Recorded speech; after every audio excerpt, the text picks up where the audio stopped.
महाकाली की महागाथा। काल, कर्म, करुणा और क्रोध की अमर कथा। अध्याय 1। जब सृष्टि संतुलन खोने लगी।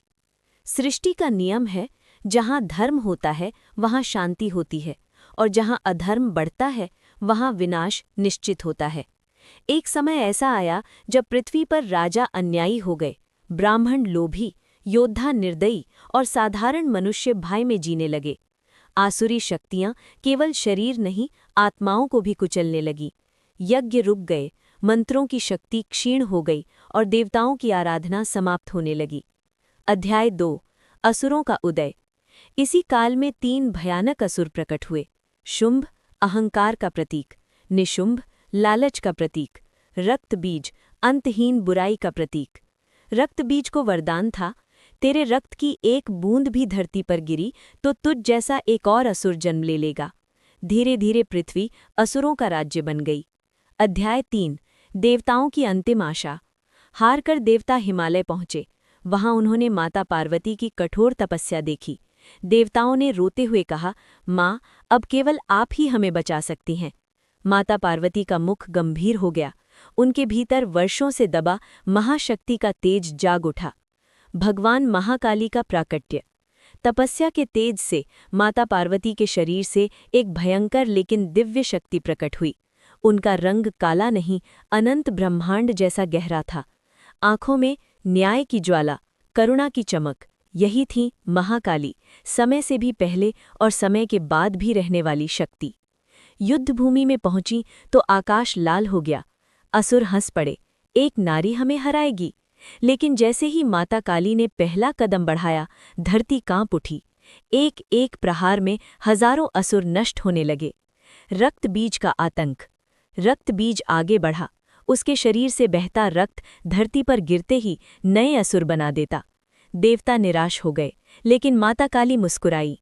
काल रात्रि की लीला। माता काली ने अपनी महाविस्तृत जीभ निकाली। अब रक्त की कोई बूंद धरती तक नहीं पहुंची, हर बूंद उनकी जीभ में समा गई। अंततः रक्तबीज का पूर्ण विनाश हो गया। जब क्रोध नियंत्रण से बाहर हुआ, लेकिन युद्ध का क्रोध माता काली को रोक न सका। वे तांडव करने लगीं। पर्वत टूटने लगे, नदियां दिशा बदलने लगीं, आकाश रोने लगा। देवता भयभीत हो गए, यदि ये तांडव न रुका तो सृष्टि समाप्त हो जाएगी। शिव का मौन बलिदान। भगवान शिव आगे आए।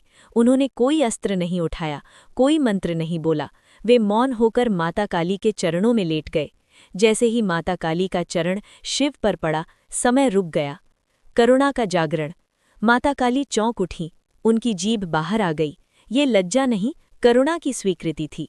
क्रोध शांत हो गया, तांडव थम गया, सृष्टि बच गई। भक्तों के लिए वचन। माता काली ने कहा, जो मुझे डर से नहीं, प्रेम और सत्य से पूजेगा, मैं उसकी छाया बनकर रक्षा करूंगी। माँ काली और साधारण मनुष्य। माँ काली केवल युद्ध की देवी नहीं है, वे रोते बच्चे की माँ हैं, टूटे इंसान की शक्ति हैं, अन्याय के सामने खड़ी आवाज़ हैं। उनकी भक्ति में डर नहीं, साहस जन्म लेता है। कलयुग में महाकाली। आज भी जब अन्याय बढ़ता है, झूठ जीतने लगता है, कमज़ोर दबाया जाता है, तब माता काली किसी न किसी रूप में जागती हैं। महाकाली का रहस्य। माता काली का काला रंग अंधकार नहीं, अनंतता है। उनकी मुंडमाला मृत्यु नहीं, अहंकार का अंत है। उनकी तलवार हिंसा नहीं, अज्ञान का नाश है। कथा का अमर संदेश। बुराई कितनी भी बड़ी हो, अंत निश्चित है। सच्ची शक्ति करुणा और न्याय का संतुलन है। माँ काली डर की देवी नहीं, निर्भयता की माँ है। अंतिम वंदना। या देवी सर्वभूतेषु शक्तिरूपेण संस्थिता, नमस्तस्यै नमस्तस्यै नमस्तस्यै नमो नमः। जय माँ काली, जय महाशक्ति।